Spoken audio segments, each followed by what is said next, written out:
Hey, I'd just like to kind of give you an idea where we're going with this. I want to start out, I play guitar and I'm trying to teach myself a little bit here. I'm dealing with PTSD, but I also reside in Hillsdale County where the Constitution is king. And we've gone through quite a few civil rights violations and a lot of unlawfulness has been going on in our county, in our district. And I'd like to start out my pod today. What I would like to share with you guys is, I have the Declaration of Independence adopted in Congress, 4th of July, 1776, the unanimous declaration, the 13 United States of America. What I have here is a simple, quick reader's for the Constitution of the United States. I don't know how that's going to show up on the camera. This is just a little makeshift area right here, and what I'm starting. Yeah, I got cramps. Bad back. That's why I'm here. Okay, I want to read the first introduction to you before we even get to the articles at all. And what it does is it lays out the reasoning why we have this Declaration of Independence and what it pertains to. It's like an overall in the beginning. When in the course of human events it becomes necessary for one people to dissolve the political bands which have connected them with another, and to assume among the powers of the earth the separate and equal station to which the law of nature and of nature's God entitled them, a decent respect to the opinions of mankind requires that they should declare the cause which impel them to the separation. And we can just agree to disagree here, I think. It's what they're kind of saying here. We have the, when in the course of human events it becomes necessary for one people to dissolve the political bands. That's pretty strong words. Dissolve the political bands. And they're saying it's because of dispute. See, these political bands which have connected them with one another, and to assume among the powers of the earth the separate and equal station to which the laws of nature and of nature's God entitle them, or freedoms. A decent respect to the opinions of mankind requires that they should declare the causes which impel them to the separation. So we should actually have to, give good reason, right? We should hold these truths to be self-evident, that all men are created equal, that they are endowed by the Creator with certain inalienable rights, that among these are life, liberty, and the pursuit of happiness. That to secure these rights, governments are instituted among men, deriving their just powers from the consent of the governed, us.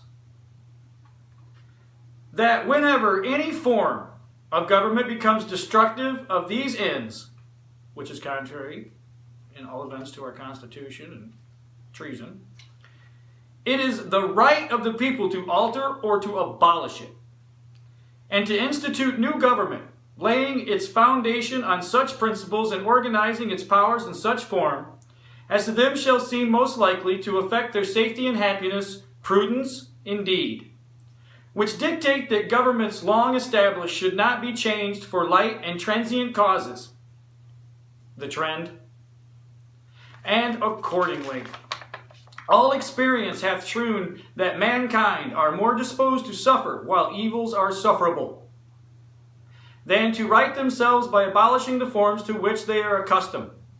By when a long train of abuses and usurpations, pursuing invariably the same object, evinces a design to reduce them under absolute despotism. It means putting the thumb on you. And it is their right, me and you, it is their duty to throw off such government and to provide new guards for their future security. Such has been the patient sufferance of these colonies, and such is now the necessary which constrains them to alter their former systems of government. The history of the present King of Great Britain is a history of repeated injuries and usurpations.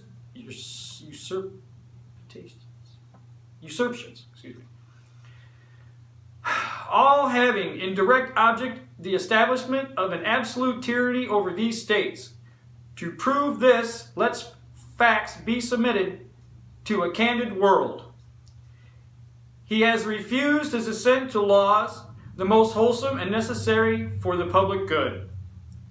He has forbidden his governors to pass laws of immediate and pressing importance unless suspended in their operation till his assent should be obtained, and when so suspended, he has utterly neglected to attend them. Holding things up. He has refused to pass other laws for the accommodation of large districts of people unless those people would relinquish the right of representation in the legislature, a right intestable to them and formidable to tyrants only. Not doing what the people need. He has called together legislative bodies at places unusual, uncomfortable, and distant from the depository of their public records, sneaking around, for the sole purpose of fatiguing them into compliance with his measures. You getting it yet? He has dissolved representative houses repeatedly for opposing with mainly firmness his invasions on the rights of the people.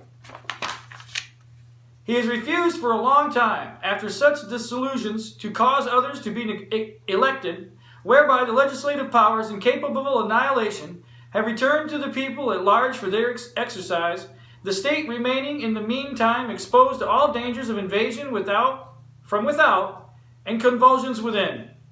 He has endeavored to present the population of the of these states, for that purpose obstructing the laws for neutralization of foreigners, refusing to pass others to encourage their migration hither, immigration laws, and raising the conditions of new approximations of lands. Now this states all the things that our government's been doing. Okay. He has obstructed the administration of justice by refusing his assent to laws for establishing judiciary powers. He has made judges dependent on his will alone for the tenure of their offices and the amount and payment of their salaries. He has erected a multitude of new offices and sent hither swarms of officers to harass our people and eat out their substance. Eat out of their substance. He has kept among us in times of peace standing armies without the consent of our legislatures. Black ops. He has affected to render the military independent of the superior to the civil power. Oh, that's been done. He has combined with others to subject us to jurisdiction foreign to our Constitution, UN, and unacknowledged by our laws, giving his assent to their acts of pretended legislation, for quartering large bodies of armed troops among us, soldiers on soil, for protecting them by a mock trial from punishment for any murders which they should commit on the inhabitants of the United States. I think that just happened out in Arizona, didn't it? For cutting off our trade with all parts of the world, for imposing taxes on us without our consent, for depriving us in many cases of the benefits of trial by jury. Boy, a lot of us are experiencing that. For transporting us beyond seas to be tried for pretended offenses, going across lands we shouldn't be charged in any other soil. For abolishing the free system of English laws in the neighboring province, establishing therein an arbitrary government, and enlarging its boundaries as so to render it all at once an example and fit instrument for introducing the same absolute rule into these colonies. For taking away our charters, abolishing our most valuable laws, and altering fundamentally the forms of our governments. For suspending our own legislation. Now these talk about the states, what the king has done to the states themselves, which is in coalition with what's going on with our federal government. For suspending our own legislations and declaring themselves invested with powers to legislate for us in all cases whatsoever. He has indicted government here by declaring us out of his protection and waging war against us. He has plundered our seas, ravaged our coasts, burned our towns, and destroyed the lives of our people. Now that's a lot of people ought to say, a lot of that's happened by our federal government also today.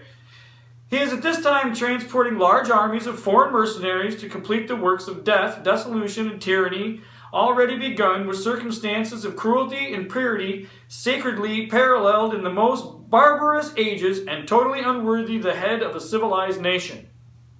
We can all agree that a lot of that has taken place.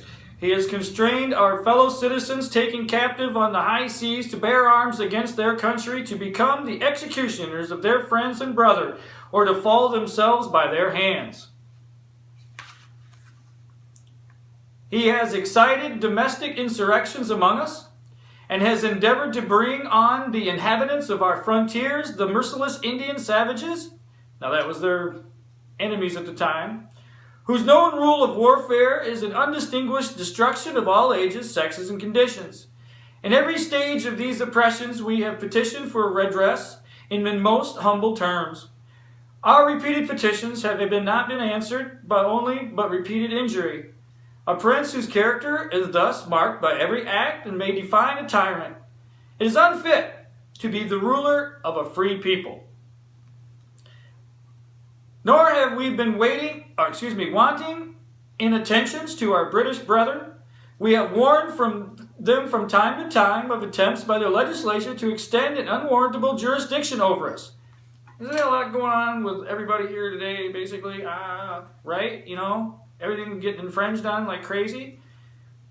We have reminded them of our circumstances, our immigration and settlement here. We have appealed to their native justice and magnanimity, and we have conjured them by the ties of our common kindred and disavow. These usurpations, which would inevitably interrupt our connections and correspondence, they too have been deaf to the voice of justice and the consanguinity. We must therefore acquiesce in the necessity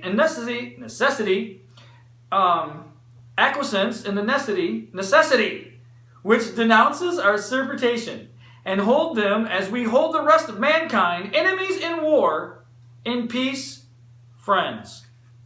We therefore, the representatives of the United States of America, in General Congress assembled, appealing to the Supreme Judge of the world for the rectitude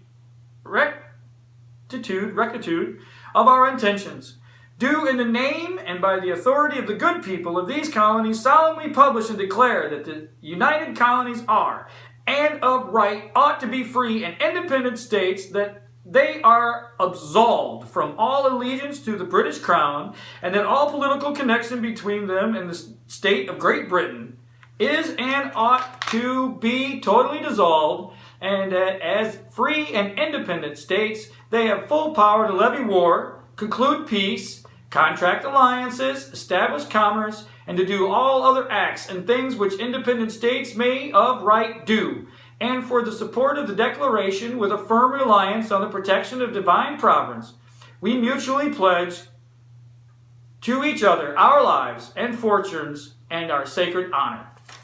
And on the next recording, I'll do Article 1. I'll do all the sections of Article 1. It's kind of long, so I think that was enough for this episode. Everybody, I'm sorry I had to put my glasses back together with some tape. Hey, enjoy your day, and God bless America, and I salute all those who help others. Thank you.